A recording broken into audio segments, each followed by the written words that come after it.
Hi everybody, I'm back. I haven't really too much figured out the title of this one. We're still with the obsession of the mind.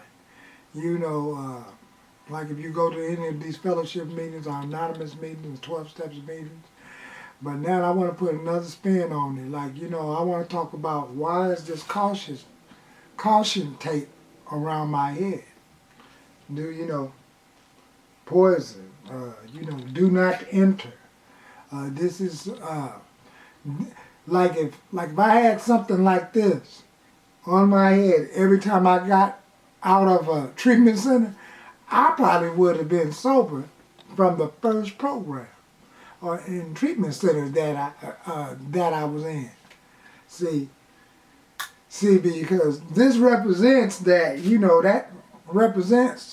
this caution tape represents danger. Do not cross. Something's over there. So that go back to the saying. An idle mind. Right at rest, right, is the devil workshop.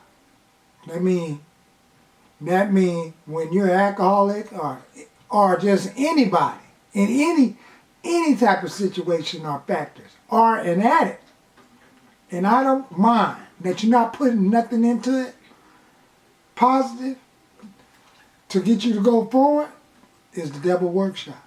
So that explains a lot of my relapses that I had. See, left to my own devices, that I was outmatched for what was going in between my ears. I was behind enemy lines. Even using coping skills from treatment centers and stuff. Don't go to slippery places. See, what they don't really allow you to really know, the slippery place is in between my ears and above my neck. And that's why I believe, someone mentioned that the idle mind is the devil workshop. So that means no matter how many times I went into a treatment center, or even when I got traffic tickets, caught with beer, caught with drugs and stuff like this, and that police officer, duck your head, you get in that squad car.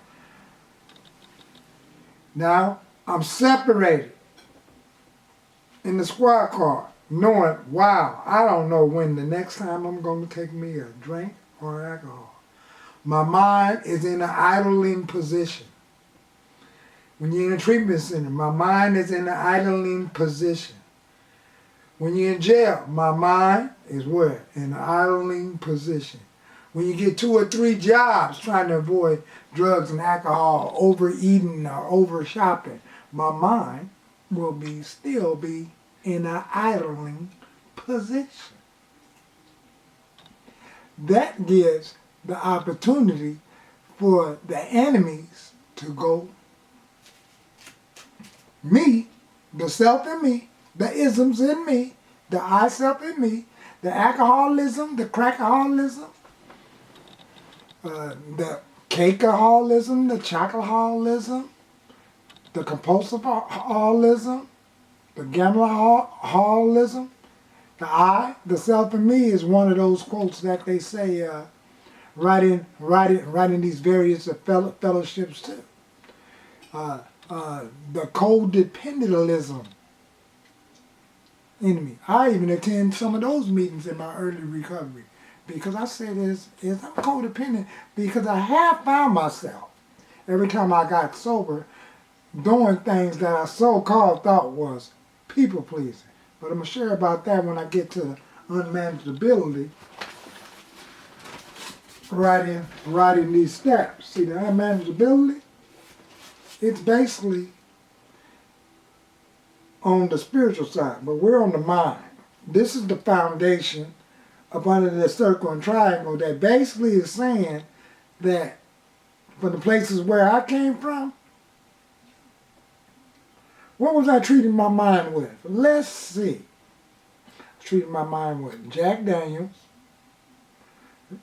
a little Remy Martin in the early days, and some Bacardi. Then it went to vodka.